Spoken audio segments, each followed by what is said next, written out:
According to Japanese authorities, Vladimir Putin's visit to Itarup Island hurt their feelings. In response, China urged Japan to respect the international order established in the aftermath of World War II. Once again, World War II's outcomes have become a subject of international debate. Following World War II, the territory of Ukraine formed part of the Soviet Union, and Russia is the legal successor state to the Soviet Union. Anton Kobyakov, advisor to the president, stated that a legal assessment of the collapse of the Soviet Union is necessary, while Foreign Minister Sergei Lavrov noted that the grounds for recognizing Ukraine's independence are disappearing.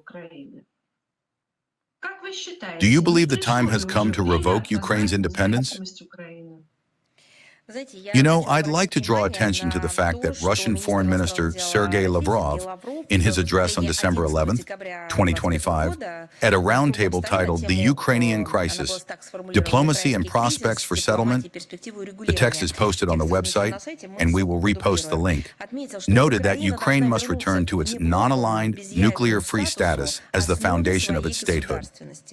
It was precisely these principles that were codified in the Declaration of State Sovereignty of Ukraine of July 16, 1990. It was on the basis of the principles proclaimed in this document that we and other members of the international community recognized Ukraine's independence. The Ukraine that emerged as independent following the dissolution of the Soviet Union guaranteed the rights of ethnic Russians, Russian-speaking citizens, and national minorities within its laws and constitution. Today, all of these rights have been trampled in the most gross manner by a regime in Kiev that is not merely usurpatory, but Nazi, neo-Nazi. As you know, that is not the Ukraine we once recognized.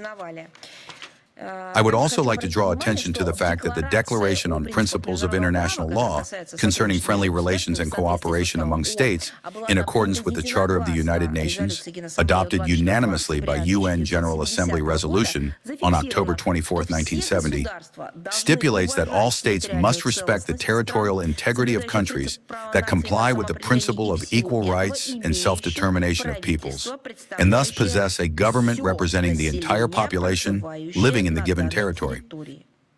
It is obvious that the Kiev regime, this junta, does not meet these specified criteria. It is hardly surprising that under conditions where human rights, first and foremost those of ethnic Russians, are being barbarically and systematically violated in Ukraine, and the canonical Orthodox Church is facing persecution, the question of the right to self-determination arises. Crimea, Sevastopol, the Donetsk and Luhansk People's Republic, and the Zaporozhye and Kherson regions have already exercised this right and, based on the outcomes of popular votes, made the decision to reunite with their historical motherland, Russia. As for attempts to revise the outcomes of the Second World War, our position remains consistent and principled. Any such revision is unacceptable and poses a direct threat to international peace and security. Together with our allies and partners, including the People's Republic of China, we will defend historical truth and jointly contribute to strengthening peace and security on the planet, including in our capacity as permanent members of the UN Security Council.